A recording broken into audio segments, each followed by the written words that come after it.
Mga Kaanghel University TV, magandang gabi. Ayan, nandito na yung mga bata.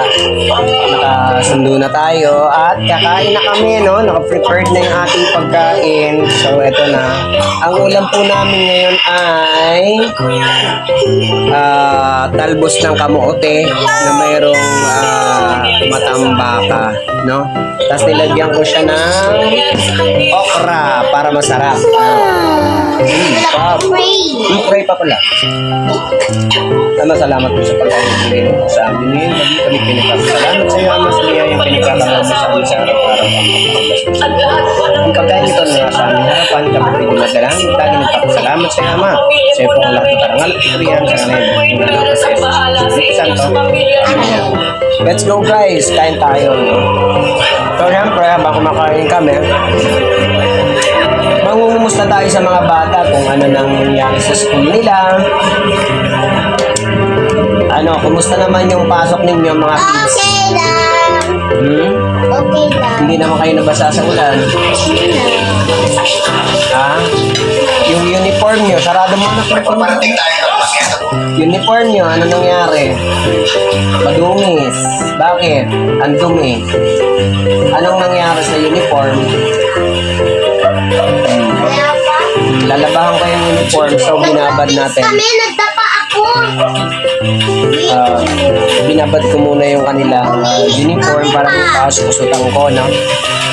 Kasi hindi ko pwedeng Papunta na kami ulit. Sa lahat mo na naapektuhan, sa lahat mo na nalulong sa bisyo. so ang dumi ng damit nila, no, uniform nila, napakarumi. So ang ginawa ko guys, binabad ko muna sa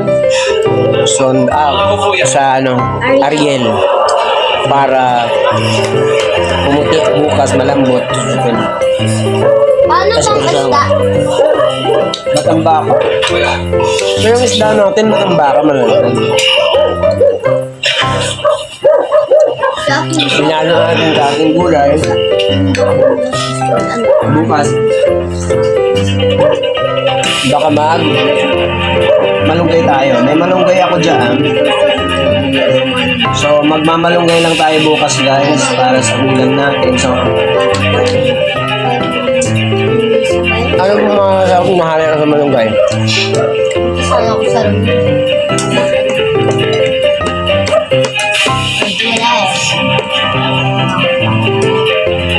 Kaabang talaga yung aking aso.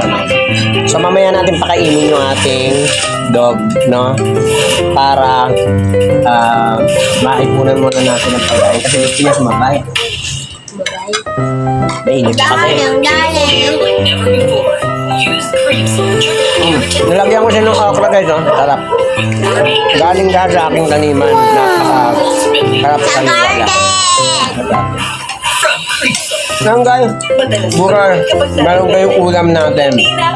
Eto ngayon, talbos ng kamote, tapos merong okrang nilagay ko. With chili, no? So, lahat sa garden natin. Isda lang hindi. Sabi ng anak ko, dahil may garden daw ako, bakit daw hindi ako magtanim ng isda? May buto rin naman daw. Sabi ko, hindi pwede yun. Sabi niya, manok. May buto rin. Hindi. Iba ang buto ng manok sa isda at saka sa buto ng mga gulay. So, yan ang gusto niya na magtanim daw ako ng ano yung tatanim ko? Manok, no? Kasi may mga buto rin naman. Okay din eh, no? So, tataray natin, pag-aaralan natin yan. Baka nga naman, makatanim tayo ng isda at saka manok dyan sa ating garden. Diba?